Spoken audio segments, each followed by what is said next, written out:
What is the great tragedy here? You go get yourself another appointment. Well, Estelle tried, you know. The casting director told her I missed my chance. Phoebe forgot to tell Joey about his audition, so he missed it. And now the casting director refuses to give him another chance. Well, that is unfair. I'll call her. I'll tell her it was totally my fault. Phoebe, you can't do that. The casting director doesn't talk to friends. She only talks to agents. What a sad little life she must lead. To lead a life means to live in a particular way, often implying a consistent pattern or quality. After retiring, they lead a peaceful life by the lake. After retiring, they lead a peaceful life by the lake. She leads a very active life, always traveling and meeting new people. She leads a very active life, always traveling and meeting new people. Before the accident, he led a very dangerous life as a race car driver. Before the accident, he led a very dangerous life as a race car driver. Phoebe, you can't do that. The casting director doesn't talk to friends. She only talks to agents. What a sad little life she must lead. The joke here is that Phoebe misunderstands the context. She thinks Joey means the casting director is a person who has no friends and only talks to agents in her entire life. So she sarcastically says her life must be very sad and lonely. Hi, this is Caitlin from Phoebe Buffet's office. Is Anne there for Phoebe? She'll know what it's about.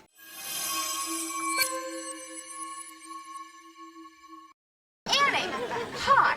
Listen, we've got a problem with Joey Tribbiani. Apparently he missed his audition. Who did you speak to in my office?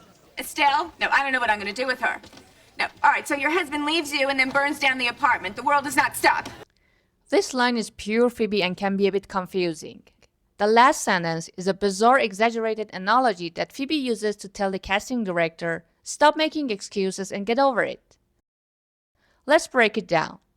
Your husband leaves you and burns down the apartment. This is Phoebe's made-up, worst-case scenario example of a personal tragedy. The world does not stop. This is her main point. It means no matter how bad things get, life goes on and you still have to do your job. Who did you speak to in my office? Estelle? No, I don't know what I'm going to do with her. No. All right, so your husband leaves you and then burns down the apartment. The world does not stop. Is anybody else scared?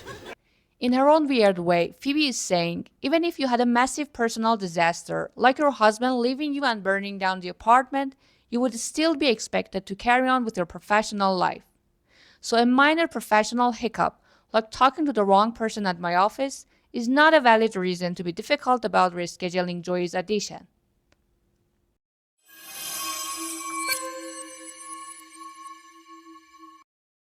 Annie, you are a doll. What time can you see him? I need a pen.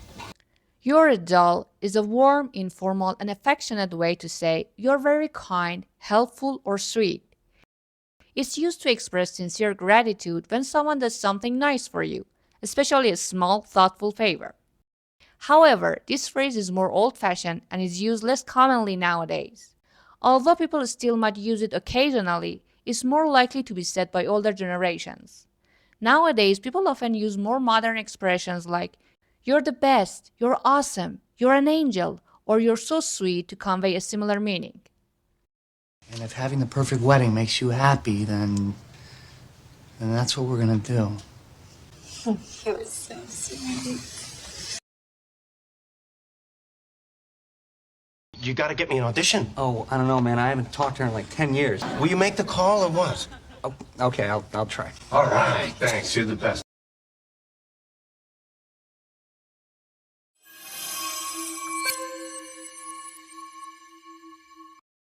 Oh, it's your audition from this morning. Oh.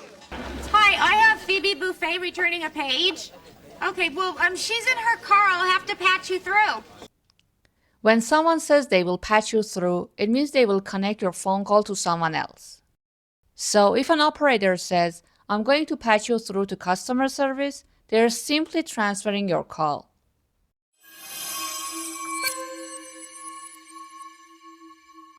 Okay, well, she's in her car. I'll have to patch you through. Very nice touch. In this context, nice touch means a small but clever, effective, or a stylish detail that makes something better.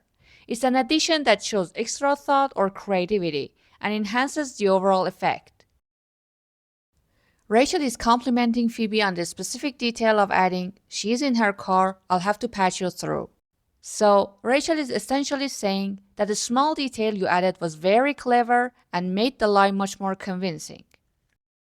You can use nice touch to compliment small details in many situations. One, at a party or event. The custom cocktail napkins with a guest name on them were a nice touch. The custom cocktail napkins with a guest name on them were a nice touch, meaning it was a small, thoughtful detail that made the party feel more personal. 2, in a restaurant. The complimentary appetizer the chef sent out was a nice touch. The complimentary appetizer the chef sent out was a nice touch, meaning it was a small, unexpected gesture that improved the dining experience. 3, about a gift. The handwritten note you included with the gift was a nice touch. The handwritten note you included with the gift was a nice touch, meaning it was a small personal detail that made the gift more meaningful. Hi, Annie. Fantastic. You got it.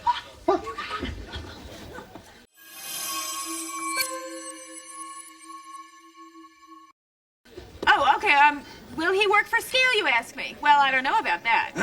Except that I do and he will. Will he work for scale, you ask me? To work for a scale or to take a job for a scale means to accept the minimum union mandated payment for a job, often for the sake of passion or experience. In the entertainment industry, scale is the minimum wage rate that producers are allowed to pay a performer for a specific type of work as negotiated by their union. It is the baseline pay rate. A well-known star would typically be paid far more than a scale. When Annie asks, will he work for a scale, she is essentially asking, is he willing to accept the lowest pay for this job? Will he work for scale, you ask me? Well, I don't know about that. Except that I do and he will. Great. Oh, you are such a sweetheart. I would love to have lunch with you. How about we have lunch next? Oop, went through a tunnel. For his first TV appearance, he agreed to work for a scale because he loved the project. For his first TV appearance, he agreed to work for a scale because he loved the project.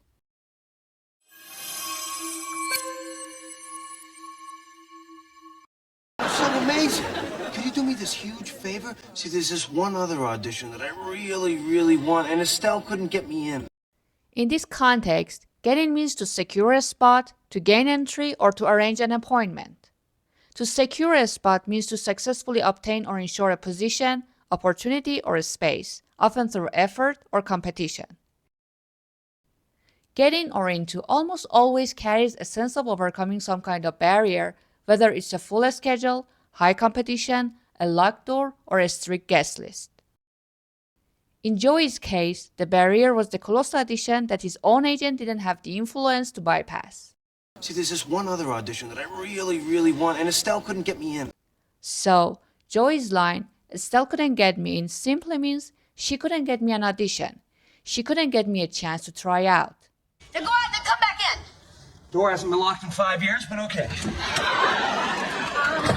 Ready? Ready? Okay, little problem. The key broke in the lock and I can't get in. You can use getting in many situations where gaining access to a limited or desirable place is involved. The restaurant is fully booked, but I know the manager, so she might be able to get us in. The restaurant is fully booked, but I know the manager, so she might be able to get us in. Meaning, she might be able to get us a table. Wow, you look nice. What's the occasion? Monica and I are celebrating our 10-month anniversary. Got reservations at Jean-Georges. Wow. How'd you get in there? I made a few calls. How'd you get in there? The concert has been sold out for months. How did you get in? The concert has been sold out for months. How did you get in? Meaning, how did you manage to get a ticket or entry? Will you see if your mom can give my resume to Dennis Phillips? Because if I could get in a Broadway show, then I would have done it all. Film, television, and theater. His grades were excellent, so he got into his first choice college. His grades were excellent, so he got into his first choice college, meaning he was accepted. Good luck today, Claire. Oh, Lori, thank you. By the way, we have some really good news. What's that? Becky got into the University of Oregon. Oh, congratulations. Becky got into the University of Oregon. The nightclub has a huge line, but if you're on the guest list, you can get in right away. The nightclub has a huge line, but if you're on the guest list, you can get in right away, meaning you can enter immediately. This concept of a barrier in the phrasal verb get into also applies to outfits, as Jay's line perfectly demonstrates. Everybody, get your things. We have to leave Juarez right now. Why did it took me 45 minutes to get into this outfit? Why did it took me 45 minutes to get into this outfit? Here, the barrier isn't a locked door or a competitive audition. It's the physical challenge of putting on the clothes due to its complicated design, multiple zippers or buttons. Jay is humorously emphasizing that it was a difficult struggle he had to overcome. I own a few restaurants. Oh. I just opened one nearby. Oh my gosh, are you that Amelia? Mm-hmm. We've heard wonderful things about the restaurant. It must be doing well. We can never seem to get a reservation.